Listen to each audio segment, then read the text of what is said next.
Have you ever experienced the claustrophobic chaos of peak-hour public transportation?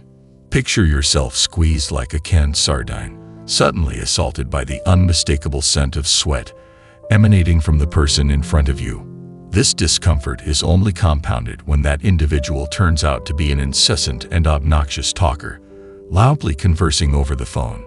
And should someone attempt to intervene, their efforts are met with rude rebuffs as the disruptive behavior persists. It's a scenario many of us have faced, encounters with rude and aggravating individuals in our daily lives. On buses, trains, streets, eateries, workplaces, and even in our personal sanctuaries. These troublesome characters hail from diverse backgrounds, exhibiting varying degrees of social awareness. Some appear oblivious to basic etiquette, while others, despite knowing better, choose to flout societal norms. So, how do we navigate interactions with such individuals? Ancient Stoic philosophers provide valuable guidance. They extensively deliberated on strategies for engaging with challenging personalities, addressing scenarios involving deceitful relatives, neglectful parents, discourteous bathhouse patrons, and those who disregard communal cleanliness and decorum. How do we navigate encounters with noisy, foul-smelling passengers, bothersome coworkers, or even abusive or narcissistic individuals?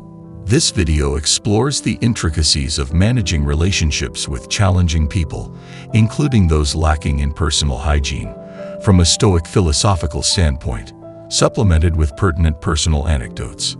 Following his exile from Rome, Epictetus settled in Nicopolis, a city in northern Greece, where he established a philosophy school and mentored a promising young man named Arian. Arian's efforts ensured the preservation of Epictetus's invaluable teachings for future generations.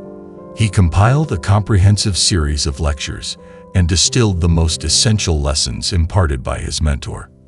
One such lesson underscores a fundamental aspect of Roman life: bathing. Public baths were a prominent fixture in the Roman Empire, with bathing practices inherited from ancient Greek traditions.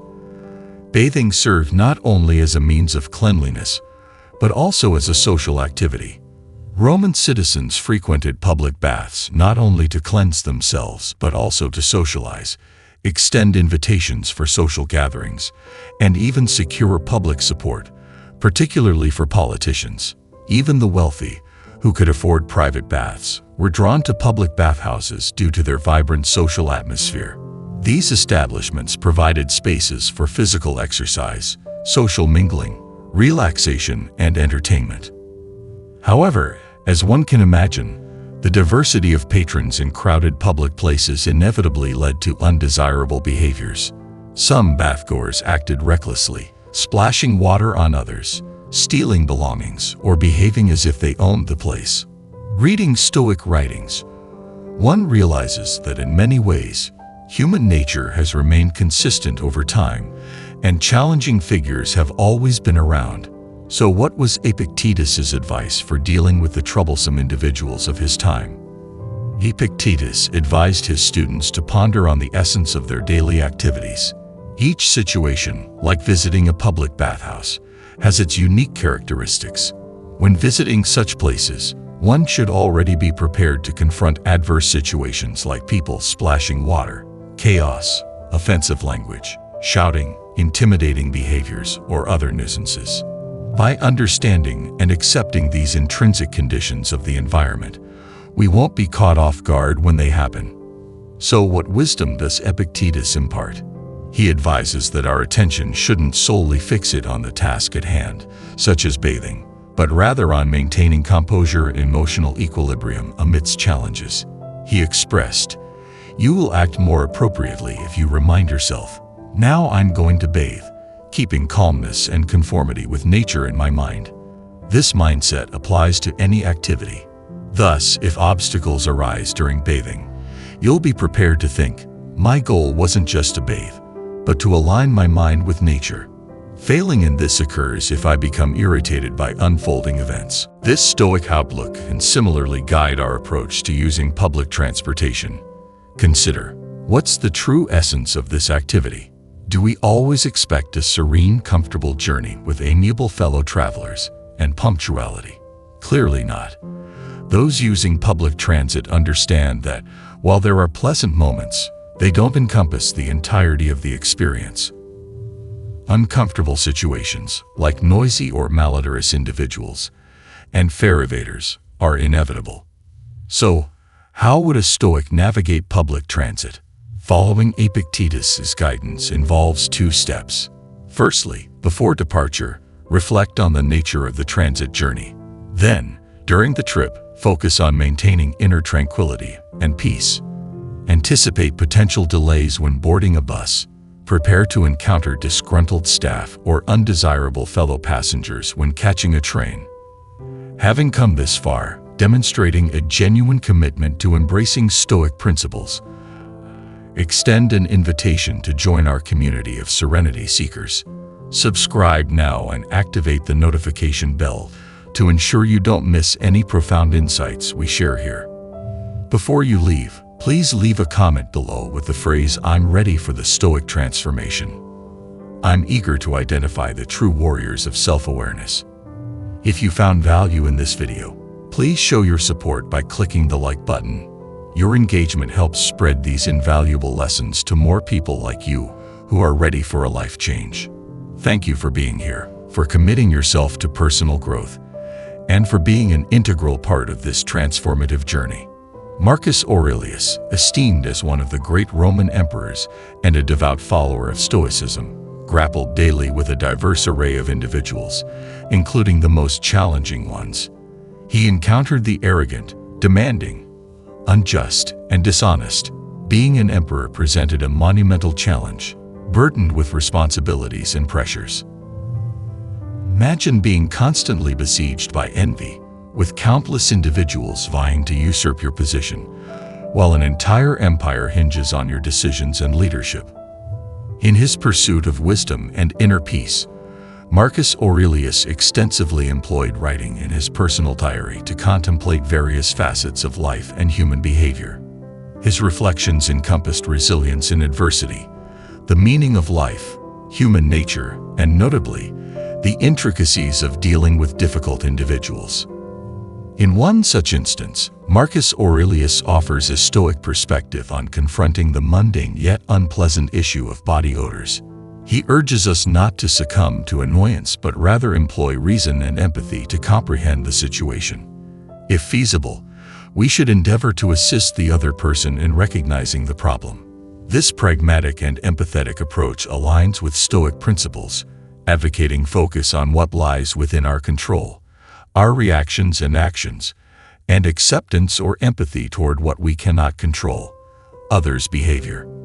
Concerning the challenge of addressing disagreeable behaviors in close relationships, such as with parents, Epictetus' teachings remain invaluable.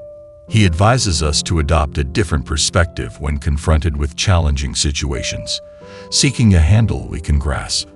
This perspective allows for a healthier and more constructive response, often involving a focus on the positive aspects of the relationship or the individual's commendable qualities.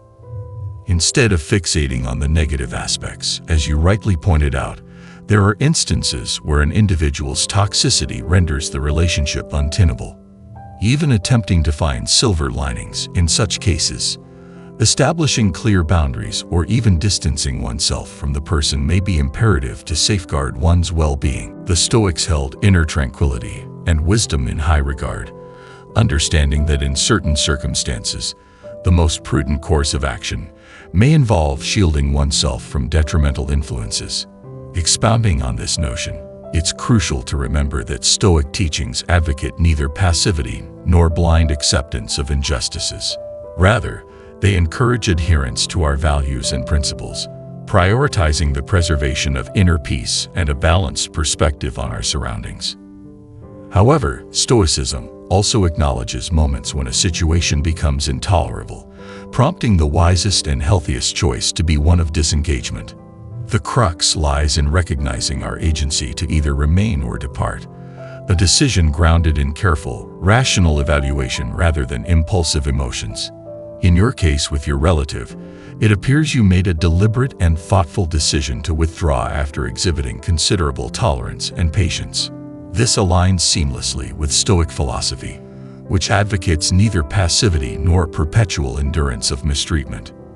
Instead, it underscores the importance of recognizing what falls within our sphere of control and acting in accordance with our values and principles, even if it entails making difficult decisions like severing familial ties.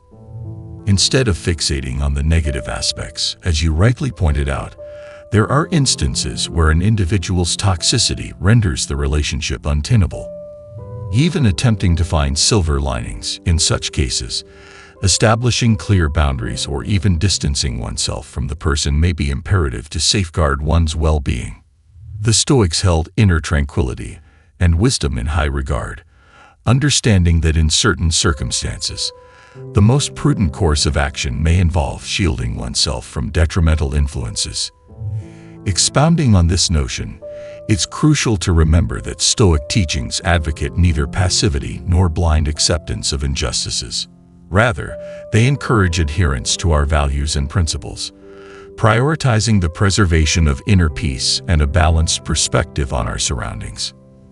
However, Stoicism also acknowledges moments when a situation becomes intolerable, prompting the wisest and healthiest choice to be one of disengagement.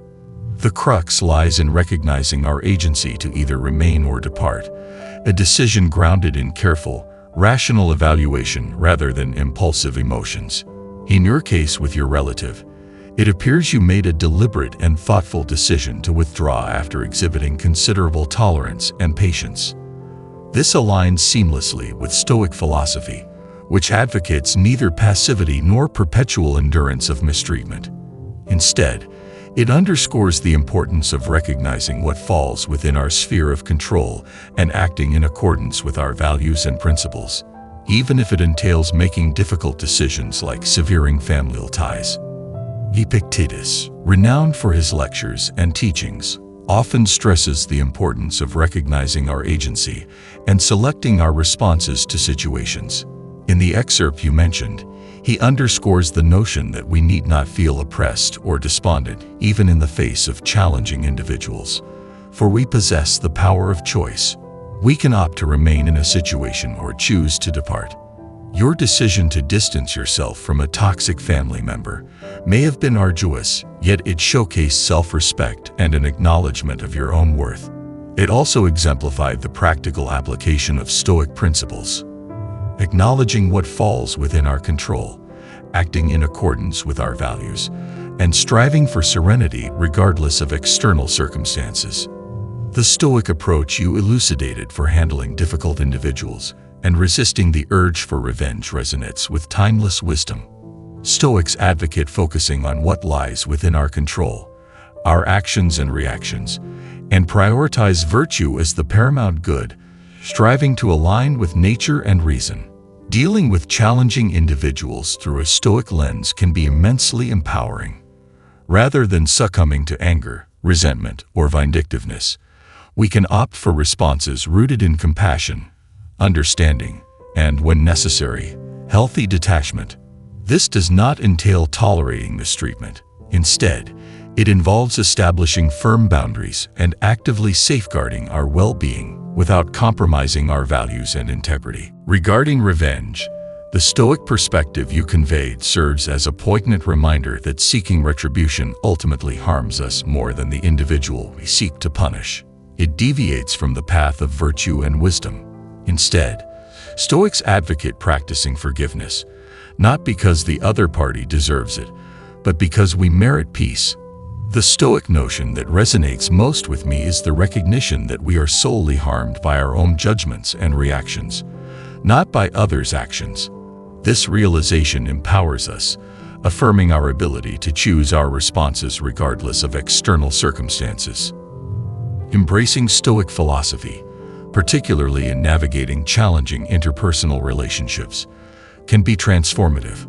Stoics advocate discerning between what we can control, our reactions, emotions, and decisions, and what we cannot. This cultivates a sense of autonomy and tranquility, freeing us from being enslaved to circumstances or others' behavior.